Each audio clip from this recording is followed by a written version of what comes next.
Captain Tesha, afisa kutoka Jeshi la Wananchi wa Tanzania katika kikosi cha Saki, kwa maana kwamba ni shule ya anga ya kijeshi.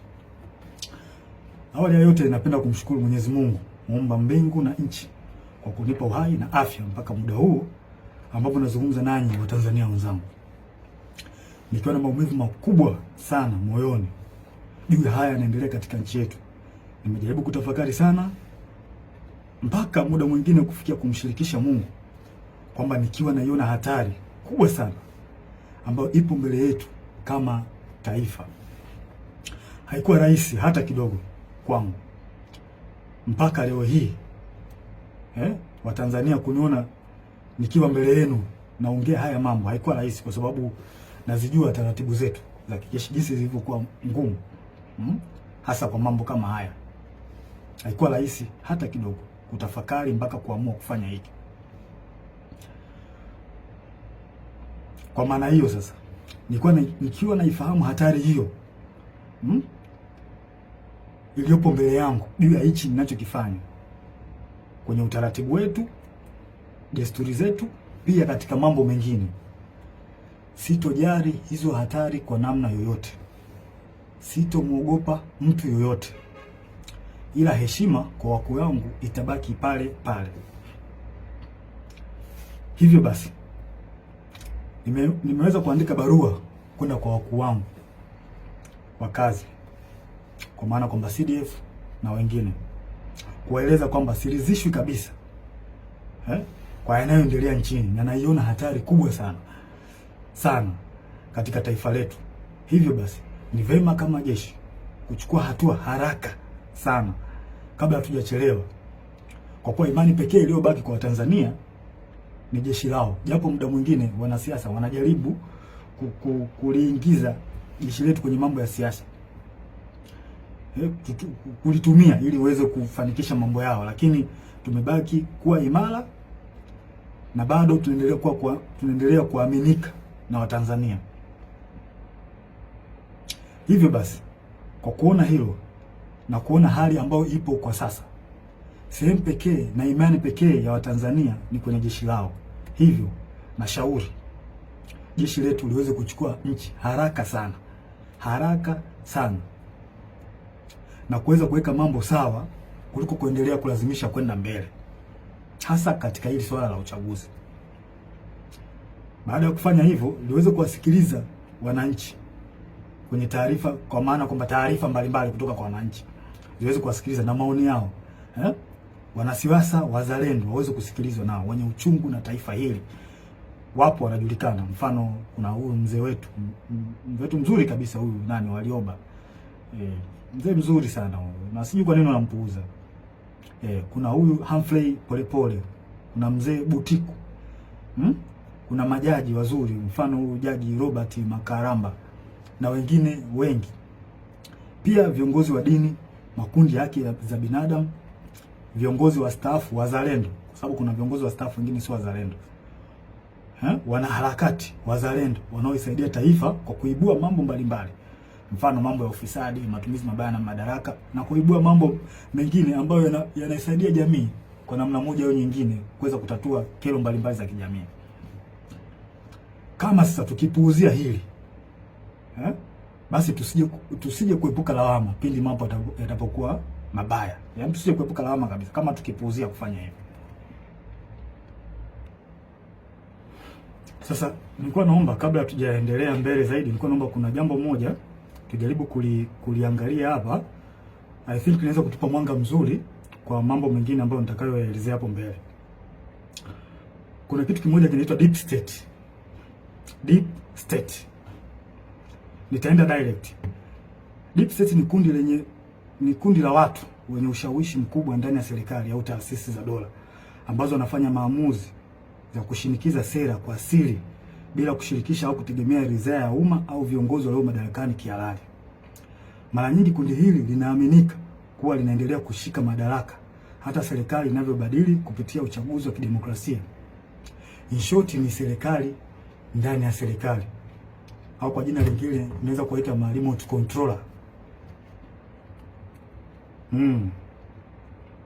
Ni serikali ambayo inafanya kazi nyuma ya pazia na mara nyingi wanatumia ushawishi wa taasisi kama zifuatazo: jeshi, idara ya usalama, polisi, mahakama, wakurugenzi, ma-CEO wa mabenki na taasisi za fedha,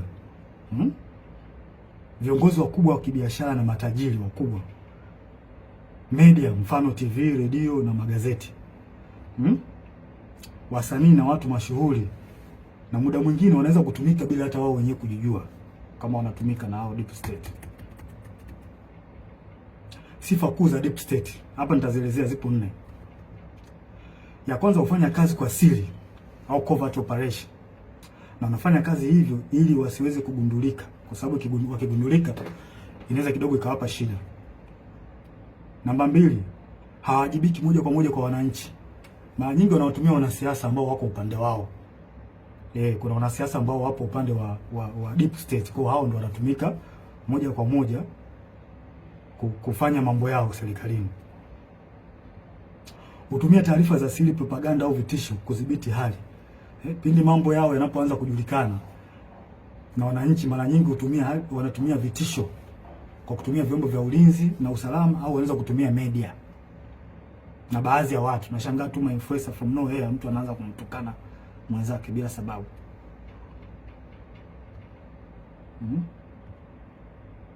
Na wanaweza kumpinga au kumuondoa kiongozi aliyechaguliwa kama hawakubaliani naye. Mfano, wananchi labda wamemchagua kiongozi fulani ambao wao wamempenda, wameona kabisa huyu kiongozi ataenda kutusaidia kutukomboa katika nchi yetu au katika jamii yetu.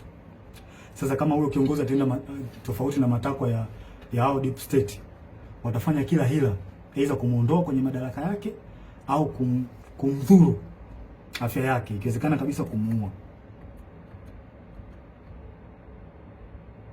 Sasa zifuatazo ni dalili ambazo zinaweza kuonyesha kwamba katika nchi yako kuna deep state. Namba 1, maamuzi makubwa yanafanyika nyuma ya pazia. Sera muhimu zinapangwa na watu wachache wasiochaguliwa na umma, ambazo hazina maslahi kwa umma na mara nyingi zinakuwa zinawakandamiza wananchi. Namba 2, idara za usalama zinakuwa na nguvu zaidi ya kawaida. Vyombo vya ujasusi, mfano polisi, usalama, vinaonekana kutenda mambo kinyume na sheria au kibali kutoka serikalini au bunge, kwa sababu muda mwingine wanapokea amri kutoka huko kwenye deep state.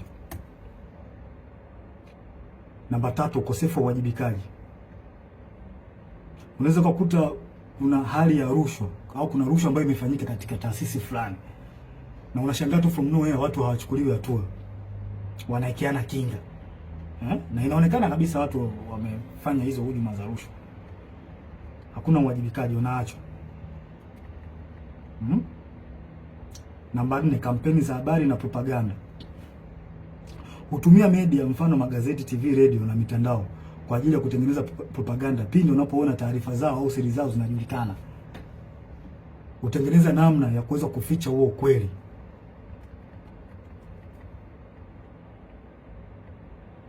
Maslahi ya namba 5, maslahi ya kiuchumi na kiusalama. Watu wachache sana, mfano wafanyabiashara wakubwa, familia za kitajiri na taasisi za fedha, wanashirikiana moja kwa moja na maafisa wa usalama au jeshi. Yaani wanakuwa kitu kimoja, wanatengeneza bondi.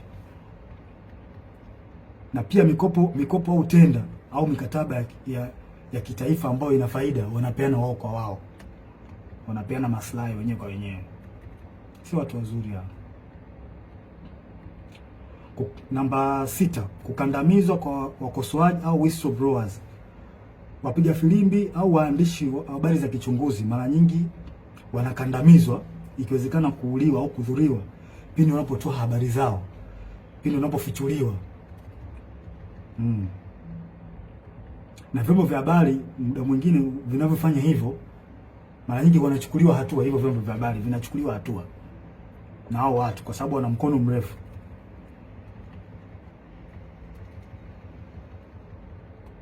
Si watu wazuri hao.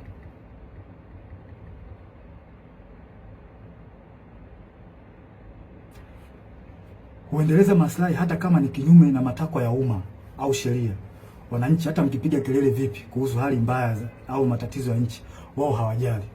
Yaani wanafanya mambo kwa maslahi yao, hawajali wananchi hawa watu.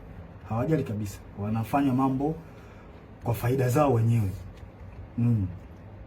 Sasa kwa namna hiyo mnaweza mkaona mkapata clear picture kuhusiana na hili jambo la deep state.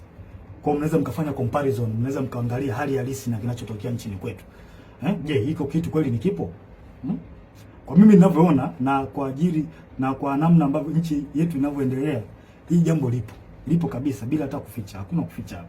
Hili jambo lipo na linaongozwa na CCM mtandao, wanajiita mtandao hapa. Wapo chini ya Kikwete, Rostam Azizi, wakina marehemu Bernard Membe, Mungu lazima roho yake mahali pema peponi. Hawa watu ndio wanasababisha Tanzania isiendelee, wanarudisha nyuma nchi yetu.